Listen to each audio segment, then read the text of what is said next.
शारदा एक सीधी सादी संस्कारी लड़की, आर्मी ऑफिसर की बेटी। जब अरबपति बिजनेस टाइकून विक्रम ओबेरॉय का बेटा आरव ओबेरॉय शादी का प्रस्ताव लेकर आता है, पूरे गांव में चर्चा हो जाती है।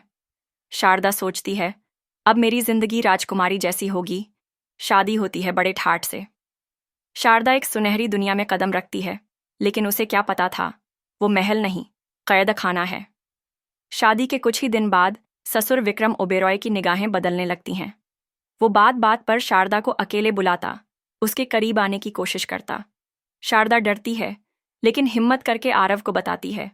आरव कहता है, डैड ऐसे नहीं है, तुम कुछ ज्यादा सोच रही हो।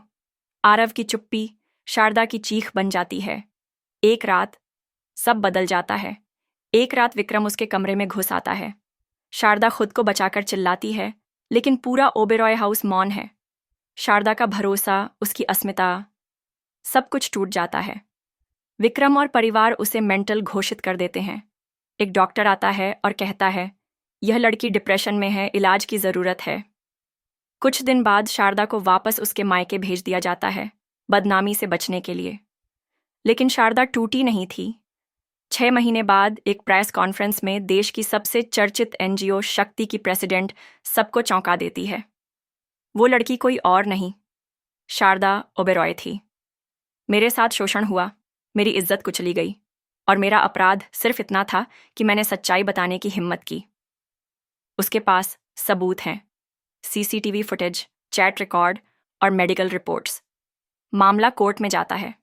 विक्रम ओबेरॉय, जो हमेशा कानून से ऊपर समझा जाता था, कोर्ट में शर्मिंदा खड़ा होता है।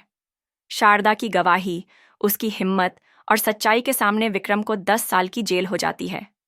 आरव फूट फूट कर शारदा से माफी मांगता है, कहता है, मैंने तुम्हारा भरोसा तोड़ा। अगर समय पीछे ले जा पाता तो सबसे पहले तुम्हारा साथ देता। शारदा जवाब देती है, माफ करना मेरे बस की बात नहीं, लेकिन मेरी लड़ाई सिर्फ अपनी नहीं थी, अब मैं औरों के लिए भी लड़ूंगी।